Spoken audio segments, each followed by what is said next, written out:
You were one of those guys that taught me that like not all stats matter. And the interesting thing with Russell Westbrook is last year, Kevin Durant, there was a stat in the NBA about Kevin Durant.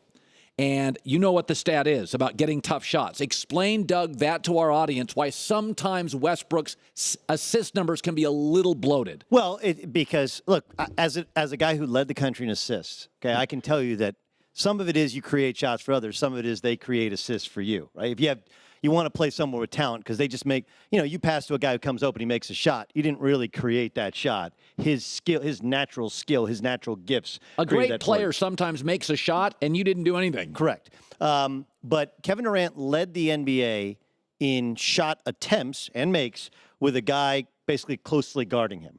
So some of the assists are simply like the Armand Gilliam. Remember the late great UNLV star who was famous with the Nets for if the shot clock was running down, he didn't want to hurt his field goal percentage, so he'd pass it to you with 2 seconds to go. Where you're like, I got to shoot it. And so some of that with Westbrook, where he overhandles the basketball, he would get himself in a bind, he'd throw it to Durant, and Durant would have to shoot the basketball. And often hit it. Because he's just that good. And so Westbrook is not known as one of the great distributors in the league, even though Steve Nash, meanwhile, because he could shoot, would draw people, Nash made guys better. Well, yeah, I mean, that was like Sean Marion and Amari Stoudemire should still be sending Steve Nash checks. Thank you. Right? Because he made them all of that money. And, look, Russell Westbrook's not a natural point guard. Nobody thinks he is. Right. The assists aren't really telling of the shots that he's creating. He didn't really play the point guard much when he was at UCLA, right. So I think you're dead on with people go crazy about the triple-doubles. And we don't see the substance behind it. Yes, they were 33-9 when he had the triple-doubles, but there's so much more to it than the fact that he'd had 10 rebounds. The fact that he handles the ball so much more than anybody outside of maybe James Harden in the league that your stats are going to be exponentially higher than almost anybody else in the league. Let's go to Kevin Durant, and I kind of whiffed on this. Listen, when Kevin Durant got hurt, I'm like, Warriors in trouble. They eventually went on to reel off 13 straight wins. They're 16-4 without him because largely Kerr's created a system before he got there so they can fall back into a great system. But it's funny, Doug, about valuable. Gronk is great. I'm not sure how valuable he is. They won a Super Bowl without him, and that's against the great offense. If you had a Maserati, most people that own a Maserati would be really rich. For almost all of them, it's their second car. So it's great, but it ain't that valuable because to get the kids around and get groceries, you're not driving the Maserati.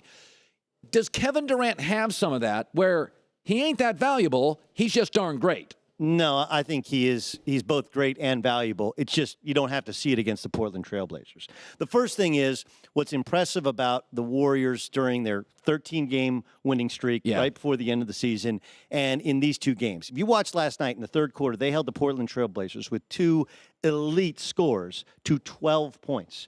Okay, this team was built upon their defense. So the first thing is they've locked back in defensively. They've gotten better help off of their bench defensively. That's what their calling card was. Frankly, that's what Mark Jackson instilled. So I think that's the big thing. Matter of fact, I don't know if you heard this. After the game last night, Steve Kerr actually kind of gave a tip of the cap to Mark Jackson for creating an atmosphere where defense is what they were built upon. He did.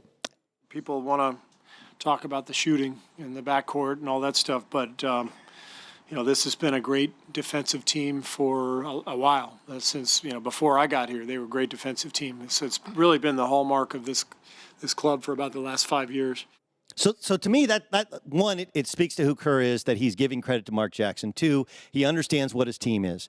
But look, they have a very difficult road to hoe. Okay, they do. You think so? Oh, yeah. Who's gonna beat them? Who's gonna challenge them? The Clippers are gonna challenge them, and then whoever they play, whether it's the Rockets or the Spurs, will challenge them. I'm not saying beat them. Time out. I'm not sure the Clippers are beating Utah.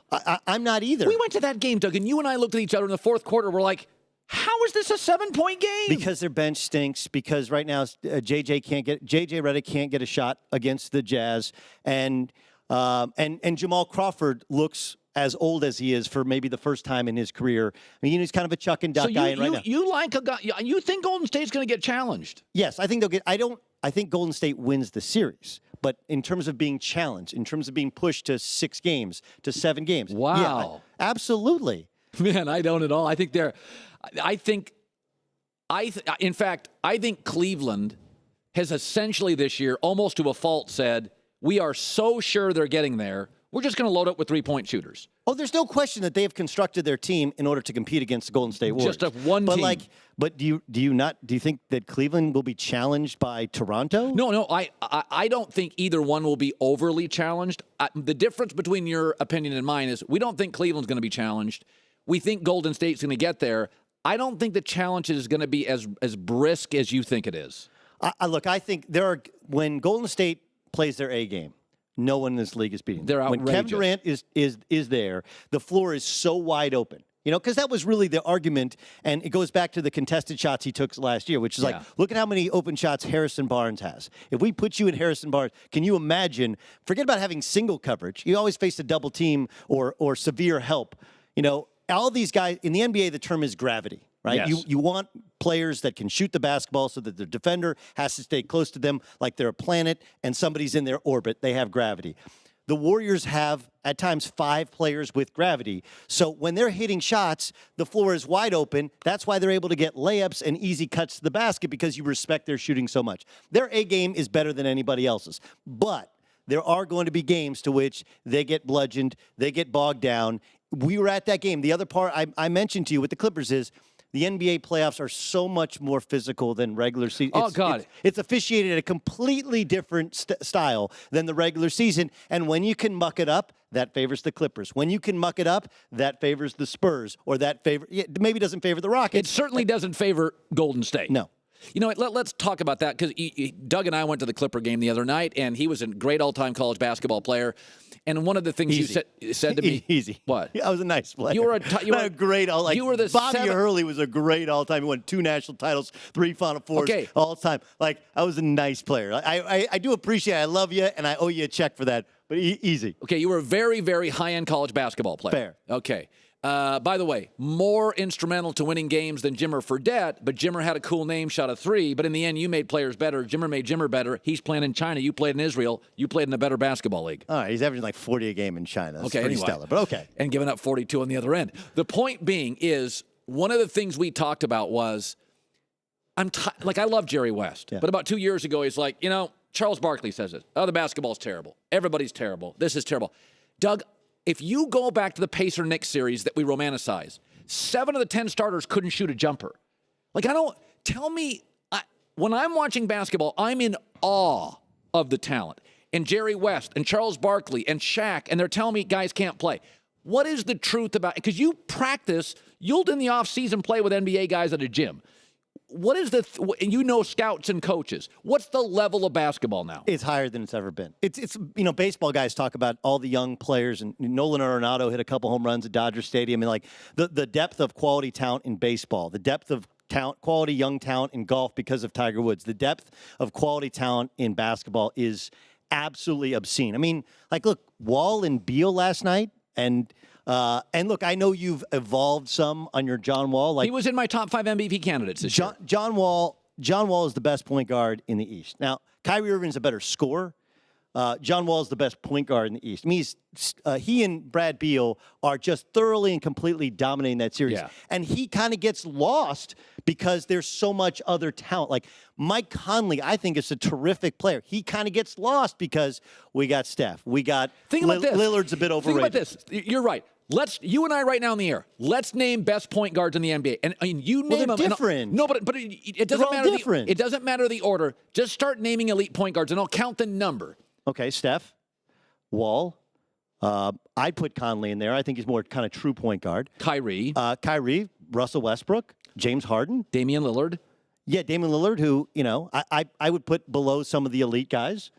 Isaiah Thomas. Yes. I mean. Let's see here. We're going through. Dragic is. Well, I forgot Chris Paul. Chris Paul, Dragic. Tony Parker. Okay. Kemba Walker. You can get through 10. As a kid growing up, you got to about 4, and then you couldn't name the guy in Denver. Like, it's amazing Fat that Lever? You couldn't name Fat Lever growing up? I could name him, but it wasn't that remarkable. I guess my point is, I've been hearing this for years about it's watered down. And I always say this, look at it, baseball. You're an Angels fan. Yeah. When I was a kid growing up, I'm older than you. The Cincinnati Reds had one guy that threw in the 90s. Like, Jared Weaver threw 98, and it was like, and then the closer would throw 97. Like, I love you, but Jared Weaver's never thrown 98 in his life. My point is, I understood your point. Staffs now, kids are bigger and stronger. 91, you're not a fastball pitcher. Here's what you're saying.